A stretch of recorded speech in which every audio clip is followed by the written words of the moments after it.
안녕하세요. 해외 축구를 전문 분석해드리고 있는 해축다나와입니다. 시청료는 구독과 좋아요입니다. 스포츠가 어렵게 느껴지신다면 댓글을 통해 무료 멤버방에서 99% 적중률의 픽을 받아보세요.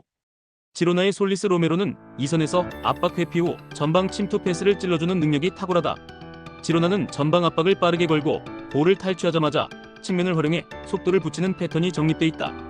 특히 홈 경기에서는 점유율 유지와 전환 속도 모두에서 공격적인 템포를 유지하며 부상 공백에도 전술 조직력이 크게 흔들리지 않는다. 라이오의 트레오는 활동량이 많고 페널티 박스 근처에서 연계 플레이를 시도하지만 최근에는 결정적인 패스의 완성도가 떨어지고 있다. 라이오는 원정에서 공격 전개가 단조로워지며 전방 압박을 받으면 빌드업 연결이 끊기는 경우가 잦다. 무민의 부재로 인해 측면 수비 라인의 안정감이 떨어지고 공간 커버 범위가 한층 줄어든 모습이다. 지로나는 전방과 측면의 속도, 그리고 침투 패스의 날카로움까지 살아나고 있다. 라이오는 원정에서의 전개 부진과 수비 불안이 여전히 해결되지 않고 있으며 부상 공백까지 겹쳤다. 공격 루트와 체력 유지력에서 지로나가 확실히 앞서는 만큼 홈에서 주도적으로 승부를 가져갈 가능성이 크다. 스트렘스 고세의 빌라세카 아르드라는 측면 돌파와 크로스 시도에서 꾸준함은 있지만 상대가 라인을 끌어올릴 때 뒷공간 커버가 미흡하다. 최근 전체적인 전개 템포가 느려 전환 상황에서 상대 압박에 갇히는 장면이 잦으며 수비 간격이 벌어질 때는 페널티 박스 근처에서 2차 실점 상황을 쉽게 내주는 흐름이다. 보데그림트의 하우게는 좌측 돌파와 컷인 패턴에서 날카로운 슈팅 각도를 만들며 빠른 측면 전개에 활력을 불어넣는다. 살트네스는 중원에서 경기 템포를 조율하며 2선 침투로 마무리까지 연결하는 비율이 높다. 특히 측면 마이너스 중앙을 오가는 패스 전환 속도가 리그 정상급이고 전방 압박고 직선적인 공격 전개로 경기 초반부터 흐름을 자신들에게 유리하게 끌고 간다. 보데그림트는 압박 후 전환 전개와 측면 활용 모두에서 안정적인 완성도를 갖추고 있다. 스트렘스 고세는 빌드업 템포와 수비 간격 유지에서 약점이 드러나고 있어 이번 맞대결에서 보데그림트가 초반부터 경기 흐름을 틀어줄 가능성이 높다. 테스타의 해틀리는 측면에서 왕성한 활동량과 중거리 크로스 전개가 강점이지만 수비 전환 속도가 다소 늦는 약점이 있다. 오우수는 전방에서 몸싸움과 제공권 장악을 시도하지만 세컨드볼 반응 속도가 불안정하다. 테스타는 승격 이후 아직 리그 적응 중이며 빌드업 과정에서 전진 패스의 질이 들쭉날쭉하다. 특히 중원 압박을 강하게 받으면 후방에서의 롱볼 의존도가 높아지고 공격 루트가 단조롭게 굳어지는 경향이 있다. 치볼레의 코스토는 최전방에서 연계와 침투 타이밍을 고르게 가져가며 압박 회피 시 페널티 박스 안에서의 마무리 집중력이 높다. 우스팅은 중원에서의 압박 견제와 세컨드볼 장악 능력이 돋보이며 템포 조절과 수비 커버 모두 안정적이다. 치볼레는 측면 전개와 중앙 침투를 병행하는 다변화된 공격 구조를 갖추고 있으며 경기 후반에도 전방 압박을 유지하는 체력적 강점이 있다. 치볼레는 안정된 중원 장악과 다채로운 공격 패턴으로 경기를 주도할 수 있는 기반이 이미 마련되어 있다. 반면 테스타는 승격 이후 리그 속도에 완전히 적응하지 못했고 압박 상황에서 후방 불안이 자주 노출된다. 이번 경기는 원정임에도 불구하고 치볼레의 조직력과 전술적 우위가 결과를 결정질 가능성이 높다. 스타드렌의 포파나는 박스 안으로 타이밍 좋게 침투하며 마무리와 세컨드볼 처리에서 위협적인 존재감을 드러낸다. 프랑콥스키는 중원에서 볼 순환과 전환 패스를 담당하며 상황에 따라 측면으로 빠져 전술 스위치를 가동한다. 레는 중원과 측면을 번갈아 사용하는 공격 전개가 유기적이며 홈에서는 초반부터 강한 압박으로 흐름을 틀어주려 한다. 마르세유의 그린우드는 중앙과 측면을 오가며 공간 창출과 전방 패스 공급을 동시에 수행하며 볼 간수 능력이 안정적이다. 호이비에르는 중원에서 수비와 공격의 연결고리로서 안정적인 볼 배급과 전환 시 박스 근처까지 올라오는 움직임이 돋보인다. 마르세유는 원정에서도 전방 압박과 빠른 측면 전환으로 상대의 미드필드 라인을 무너뜨리는 데 강점이 있다. 레는 홈에서 날카로운 측면 전개와 박스 침투 완성도를 앞세워 주도권을 노리지만 마르세유의 전환 속도와 중원 장악력 후반 체력 유지가 변수가 될 수 있다. 이번 경기는 원정에서도 전술 완성도와 흐름 유지에 강점을 보이는 마르세유가 승리를 가져갈 가능성이 높다. 리버풀의 살라는 우측에서 폭발적인 스프린트와 컷신 후 마무리 능력으로 여전히 상대 수비를 압박하고 있다. 비르츠는 2선 중앙에서 볼 운반과 라인 사이 공간 침투를 병행하며 빠른 템포 전환의 핵심축 역할을 한다. 바이세티치와 챔버스의 부상 공백은 중원 체력 분배에 변수를 주지만 고메스의 수비 전환 속도와 프레들리의 측면 커버 능력으로 조직 안정성을 보완하고 있다.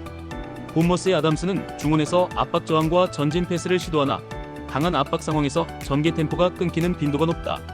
타버니어는 전방에서 활동 반경이 넓지만 피지컬 경합에서는 다소 밀리는 모습이 나타난다. 쿡 시니스테라, 위날의 부상은 수비 빌드업과 전방 옵션의 다양성에 타격을 주고 있다. 본머스는 수비 라인이 전진할 경우 뒷공간이 넓게 열리며 이를 메우는 전환 속도가 늦어 리버풀처럼 속도전이 강한 팀에 취약하다. 리버풀은 전방 압박과 속도전에서 본머스를 완전히 압도할 수 있는 자원 구성. 본머스는 부상 누적으로 인해 수비 조직과 전개 루트가 제한된 상태. 전방 마이너스 중원 마이너스 수비 라인 간격 관리에서 리버풀이 훨씬 안정적인 구조를 갖추고 있다. 압박 강도, 전환 속도, 그리고 부상 변수까지 고려하면 이 경기는 리버풀이 주도할 가능성이 높다. 비아레알은 모레노와 피노를 축으로 한 전방 마무리와 측면 돌파가 안정적으로 조화를 이루고 있다. 특히 게에가 이선 압박과 오버래핑 지원을 동시에 수행하며 공격과 수비 전환의 흐름을 매끄럽게 만든다. 반면 오비에도는 부상 공백과 원정 불안정성이 겹쳐 수비 조직이 흔들리는 상황에서 론던 중심의 단조로운 전개가 반복되고 있다.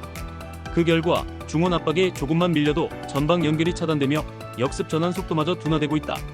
게다가 최근 경기에서는 후반 체력 저하로 인해 측면 커버 범위가 줄어들며 크로스 상황에서 실점 위험이 높아지고 있다. 비아레알은 이러한 흐름을 초반부터 강하게 물고 늘어지며 홈 이점을 살려 빠르게 승부를 결정지을 가능성이 높다.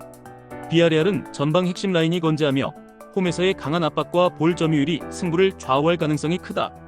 반면 오비에도는 주전 이탈과 원정 불안정성으로 인해 공수 전환 속도와 수비 조직력이 모두 저하된 상태다. 이번 경기는 전방 마무리 완성도와 전술 응집력이 높은 비아레알 쪽으로 흐름이 기울 전망이다. 더비 카운티는 모리스와 블랙킷 테일러의 전방 압박과 돌파 능력을 보유했지만 측면 수비의 불안정과 전환 속도 저하가 발목을 잡고 있다. 반면 코번트리는 아산테의 결정력, 메이슨 클락의 측면 돌파, 루도니의 전진 패스가 유기적으로 맞물리며 공격 전개가 매끄럽다. 특히 더비의 뒷공간을 공략하는 속도전에서 코번트리가 우위를 점할 가능성이 높고 변칙 전술 운용이 상대 수비 블록을 흔드는 데에 효과를 발휘할 전망이다. 때문에 코번트리는 전방 압박 후 곧바로 이어지는 직선적인 침투 패턴으로 초반 주도권을 잡을 수 있다. 그리고 루도니를 거치는 중원 전개는 더비의 압박 라인을 무력화시키는 핵심이 될 수 있다. 코번트리는 속도와 창의성을 겸비한 공격 전개로 상대 수비를 흔들 수 있는 무기를 갖췄다. 더비 카운티는 전환 상황에서의 불안과 측면 수비의 약점이 여전히 개선되지 않았고 코번트리의 변칙 전술에 고전할 가능성이 크다. 이번 경기는 코번트리가 전방 압박과 속도전으로 승부를 결정지을 흐름이다. 치머스는 홈에서 강한 압박과 빠른 전개로 초반 주도권을 장악하는 팀이다. 세계치치의 템포 조율과 스위프트의 공격 창의성이 맞물리면 하프 스페이스 공략이 노리치 수비 라인을 흔드는 결정적 무기가 된다. 비앙키니 중심의 안정된 수비 라인은 사전트의 제공권을 최소화하며 포슨의 전진 드리블 경로를 차단할 수 있다. 특히 노리치의 측면 뒷공간 약점은 포츠머스의 풀백 오버래핑과 직결돼 전반부터 유효 찬스를 만들어낼 가능성이 크다. 그리고 포츠머스의 압박 강도는 후반까지 유지되는 경우가 많아 원정팀의 체력 부담이 누적되면 경기 흐름은 더욱 홈팀 쪽으로 기울 수 있다. 포츠머스는 압박과 전환 속도에서 우위를 보이며 하프 스페이스와 측면 돌파를 반복적으로 시도할 수 있다. 노리치는 공격 전개는 다양하지만 수비 전환과 뒷공간 커버에서 불안이 커지는 구조적 약점이 있다. 이번 경기는 홈에서 전술 완성도를 높이는 포츠머스가 흐름을 가져가며 승리를 만드는 시나리오가 더 설득력 있다. 이 경기는 중원에서 리듬을 먼저 잡는 쪽이 흐름을 가져갈 가능성이 높다. 렉섬은 3-5-2의 볼 점유는 안정적이지만 윙백 복귀 지연과 라인 간격 벌어짐이 역습 트리거로 작동할 수 있다. 반면 웨스트 브로미치는 헤게보 -프라이스 -모어 축을 중심으로 템포 전환과 공간 창출이 빠르게 이어지며 전개 침투 마무리가 한 호흡으로 연결된다. 때문에 웨스트 브로미치는 하프 스페이스 공략과 측면 중앙 스위칭으로 렉섬의 수비 블록을 지속적으로 흔들 전망이다. 그리고 전방 압박 이후 직선적인 침투 패턴은 렉섬의 세컨드볼 대응을 늦추게 만들며 초반 주도권을 가져올 가능성이 크다. 결국 전술적 유연성과 전환 속도, 체력 배분까지 합하면 웨스트 브로미치 쪽 기대값이 더 높다. 웨스트 브로미치는 중원 템포 조절과 하프 스페이스 공략이 유기적으로 맞물려 전개 침투 마무리의 속도에서 우위를 점할 가능성이 높다. 렉섬은 조직력은 탄탄하지만 라인 간격과 복귀 타이밍이 늦어질 때 역습 한 방에 흔들릴 수 있으며 후반 체력 분배에서도 불리해질 수 있다. 결론적으로 전술 유연성과 속도전 대비해서 앞서는 웨스트 브로미치 흐름이 더 설득력 있다. 아스톤 빌라는 와킨스와 부엔디아의 연기로 박산에서 다양한 마무리 루트를 확보하고 있고 틸레만스의 전방 가속 패스가 경기 흐름을 흔든다. 홈에서의 강한 압박과 빠른 전환 속도는 뉴캐슬의 빌드업 패턴을 끊기에 충분하다. 반면 뉴캐슬은 원정 경기에서 중원과 수비 간격이 벌어지는 약점을 노출하고 있으며 전방 고립으로 인해 공격의 날카로움이 반감되고 있다. 결국 이런 경기 흐름은 빌라가 주도권을 잡고 상대를 장시간 수세에 몰아넣는 구조로 이어질 가능성이 높다. 아스톤 빌라는 홈 이점과 전방 압박, 그리고 전환 속도에서 뚜렷한 우위를 점하고 있다. 뉴캐슬은 원정에서 간격 붕괴와 전개 지연 문제가 반복되며 공격 위협이 제한적이다. 결국 이 경기는 아스톤 빌라가 흐름을 완전히 장악하고 홈팬들에게 시원한 승리를 안길 가능성이 높다. 블랙번은 오아시의 민첩한 움직임과 헬릭손의 볼 운반, 트론스타드의 안정적인 일선 차단이 3박자를 이루며 전방 압박의 완성도를 높인다. 버밍엄 시티는 후르아시의 개인 기량이 위협적이지만 강한 압박과 빠른 전환 속도에서 수비 라인이 쉽게 흔들릴 수 있다. 특히 블랙번의 하프스페이스 침투 패턴과 전방 압박은 버밍엄 시티의 중원 전개를 봉쇄하며 경기 흐름을 틀어줄 가능성이 높다. 그리고 홈 관중의 몰입도 높은 응원 속에서 압박 강도가 유지되면 블랙번이 세컨드볼과 전환 속도 모두에서 우위를 확보할 수 있다. 결국 초반 주도권을 확실히 가져가는 순간 경기 전반의 리듬은 블랙번 쪽으로 기울 가능성이 크다. 블랙번은 전방 압박과 빠른 전환 속도를 무기로 홈에서 강한 경기력을 발휘할 수 있다. 버밍엄 시티는 개인 기량이 뛰어난 자원을 보유했지만 팀 전반의 압박 대응과 전환 수비가 불안하다. 이번 경기는 블랙번이 홈에서 압박과 침투 패턴을 살려 승리로 연결할 가능성이 크다. 브리스톨은 메메티의 측면 돌파와 라이스의 제공권, 히라카와의 전진 패스가 삼각형처럼 맞물리며 공격 전개에 탄력을 준다. 찰튼의 측면 수비 뒷공간과 느린 전환 속도는 브리스톨의 하프스페이스 침투에 취약할 수밖에 없다. 특히 홈에서의 전방 압박 강도와 세컨드볼 장악은 브리스톨이 경기 흐름을 주도할 수 있는 가장 강력한 무기다. 그리고 300 기반의 안정된 수비 구조는 켈만의 마무리 기회를 최소화하며 전방에서부터 경기 리듬을 틀어줄 수 있다. 결국 브리스톨이 초반 주도권을 쥐고 압박과 속도전으로 찰튼을 몰아붙일 시나리오가 유력하다. 브리스톨은 압박과 속도, 그리고 공간 활용에서 찰튼보다 한 수 위의 흐름을 보일 수 있다. 찰튼은 측면 뒷공간과 수비 전환 속도에서 약점이 명확하며 원정 불안까지 겹쳐 대응이 쉽지 않다. 이번 경기는 브리스톨이 홈에서 압박과 빠른 공격 전개로 승리를 거둘 가능성이 높다. 미롤은 홈에서 압박과 제공권 싸움 모두에서 밀도가 높아 상대의 전개 흐름을 빠르게 차단할 수 있는 팀이다. 이바노비치가 전방에서 버티며 네글리의 측면 침투와 아지즈의 전진 패스가 맞물리면 공격 템포가 짧고 굵게 이어진다. 미들즈브로의 윙백 전진 패턴은 오히려 미롤의 역습 타이밍을 앞당기는 요인이 될 수 있다.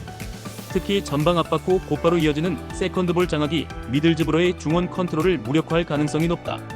그리고 홈 관중의 밀도 높은 응원 속에서 미롤은 후반에도 압박 강도를 유지하며 세트피스에서 결정타를 노릴 수 있다.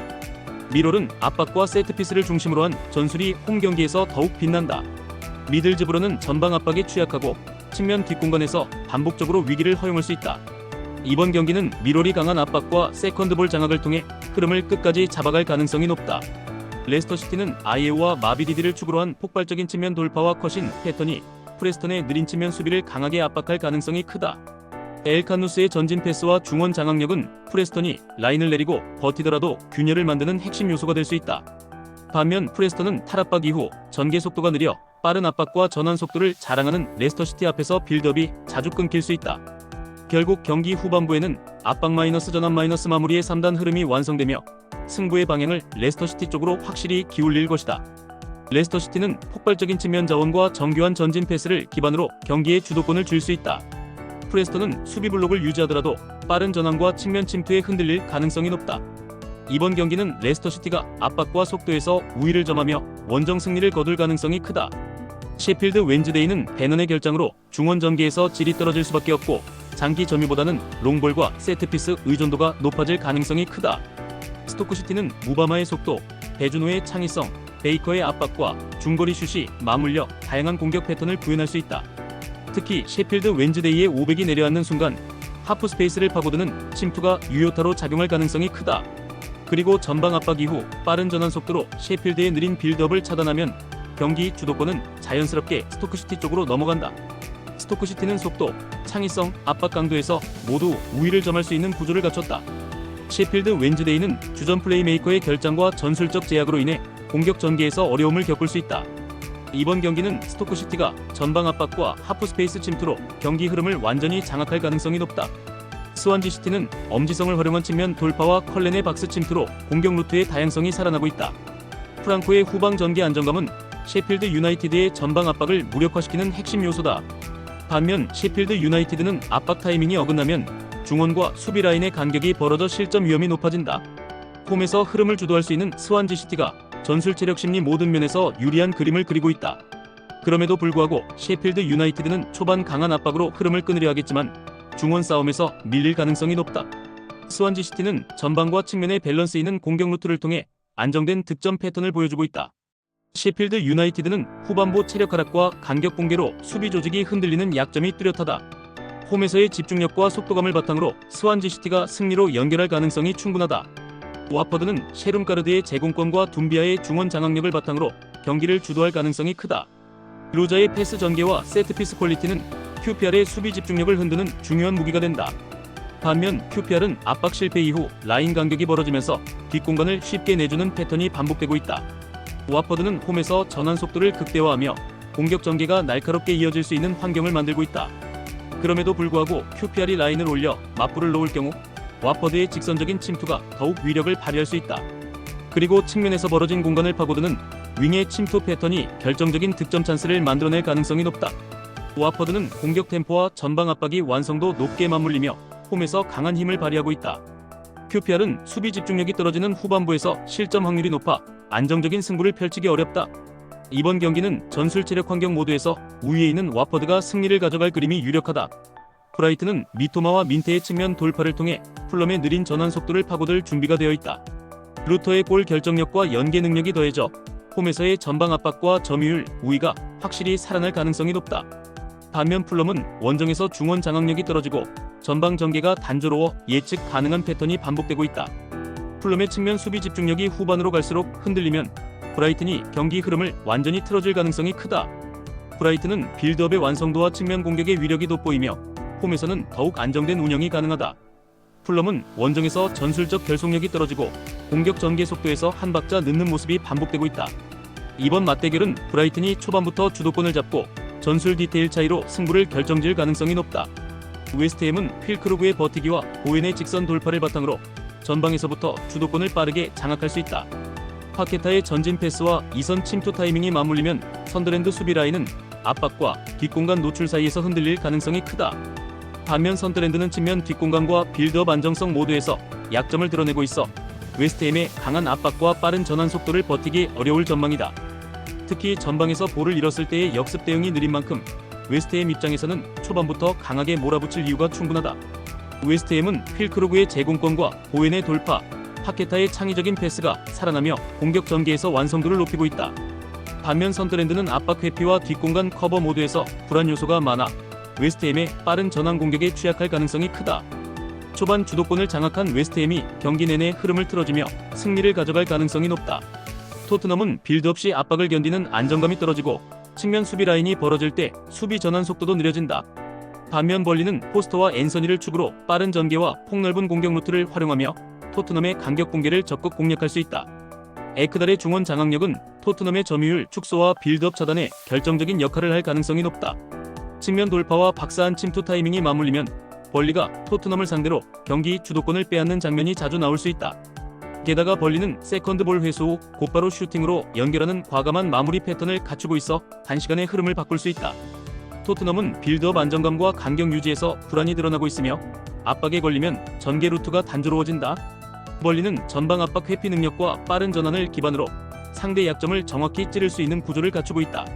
이 흐름이 유지된다면 벌리가 원정에서도 충분히 승부를 뒤집을 수 있는 그림이 그려진다. 이상 오늘 해외 축구 경기 분석 모두 꼼꼼하게 해드렸습니다. 영상 시청에 감사드리며 혼자 분석하기 힘들다고 느껴지신다면 언제든 댓글을 통해 무료픽 멤버방을 찾아주시길 바랍니다.